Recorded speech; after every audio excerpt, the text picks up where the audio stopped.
നമസ്കാരം. അനന്തപുരി പാഠശാലയുടെ പുതിയൊരു വീഡിയോയിലേക്ക് എല്ലാവർക്കും സ്വാഗതം. അപ്പോൾ നമ്മൾ നവോത്ഥാനമാണ് പഠിച്ചുകൊണ്ടിരിക്കുന്നത്. കഴിഞ്ഞ വീഡിയോയിൽ നമ്മൾ നവോത്ഥാനമാണ് പഠിച്ചത്. വൈകുണ്ഠസ്വാമികളായിരുന്നു കഴിഞ്ഞ വീഡിയോയിൽ.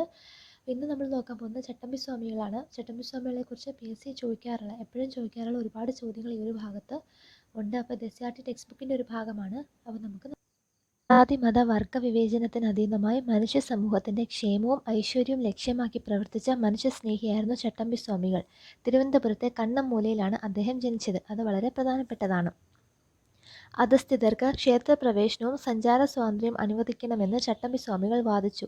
അധസ്ഥിതരോടൊപ്പം മിശ്രഭോജനം നടത്തിയ സ്വാമികൾ അവരുടെ സാമൂഹ്യ പുരോഗതിക്ക് വേണ്ടി പ്രവർത്തിച്ചു. അപ്പം മിശ്രഭോജനം നടത്തിയ സാമൂഹ്യ പരിഷ്കർത്താവാണ് ചട്ടമ്പി സ്വാമികൾ. സമൂഹത്തിൽ നിലനിന്നിരുന്ന ബ്രാഹ്മണ മേധാവിത്വത്തെ ചട്ടമ്പി സ്വാമികൾ എതിർത്തു. സാമൂഹിക പരിഷ്കരണ പ്രവർത്തനങ്ങളിൽ എല്ലാ വിഭാഗങ്ങളുമായി അദ്ദേഹം യോജിച്ചു പ്രവർത്തിച്ചു. ഉപനിഷത്തുക്കളിലും വേദങ്ങളിലും അദ്ദേഹത്തിന് ആഴത്തിലുള്ള അറിവുണ്ടായിരുന്നു.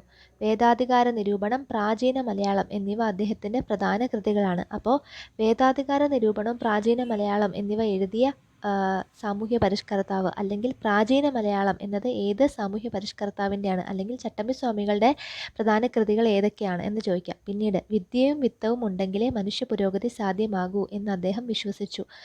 വളരെ പ്രധാനപ്പെട്ടതാണ്. പിന്നീട് ജാതിമത ചിന്തകൾക്ക് അതീതമായിരുന്നു അദ്ദേഹത്തിൻ്റെ ദർശനങ്ങൾ. കൊല്ലം ജില്ലയിലെ പന്മനയിലാണ് അദ്ദേഹം സമാധിയായത്. അതും പ്രധാനപ്പെട്ടതാണ്. ചട്ടമ്പി സ്വാമികളുടെ യഥാർത്ഥ പേര് അയ്യപ്പൻ. ഒരുപാട് ചോദിച്ചിട്ടുള്ള ചോദ്യമാണ്.